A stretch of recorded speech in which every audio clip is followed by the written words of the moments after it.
நெஞ்சங்களே, உங்கள் அனைவருக்கும் என் அன்பு கலந்த வணக்கம். யாமறிந்த மொழிகளிலே தமிழ் மொழி போல் இனிதாவது எங்கும் காணும் எனும் பாரதியின் வரிகளை தாரக மந்திரமாய் கொண்டு என் தாய்மொழியின் பெருமையை உங்கள் முன் பேச வந்துள்ளேன். அவையோரை தமிழ் வெறும் மொழி அல்ல, அது ஒரு நாகரீகம். கல் தோன்றிய மண் தோன்றா காலத்தே முன் தோன்றிய மூத்த குடி நம் தமிழ் குடி. உலகின் மிக பழமையான செம்மொழிகளில் இன்றும் இளமையோடு இயங்கிக் கொண்டிருக்கும் ஒரே மொழி நம் தமிழ். சங்க இலக்கியம் தொடங்கி இன்று கணினி தமிழ் வரை அதன் வளர்ச்சி வியக்கத்தக்கது. சான்றோர்களே, தமிழின் பெருமை தமிழ் நாட்டோடு மற்றும் நின்று விடவில்லை.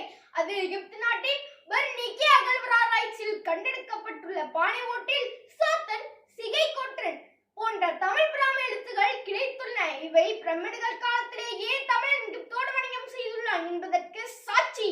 தமிழ் ஆன்றோர்களே, தமிழ் இலக்கியம் சொல்ல ஒரு நாள் போதுமா? 10 பாட்டு 8 தொகை என சங்க இலக்கியம் ஒரு புறம், சிலப்பதிகாரம், மணிமேகலை, சீவக சிந்தாமணி, வளையாபதி, குண்டலகேசி என 50 காப்பியங்கள் மறுபுறம். இவையெல்லாம் தமிழின் மிக்க செழுமைக்கு சான்றுகள்.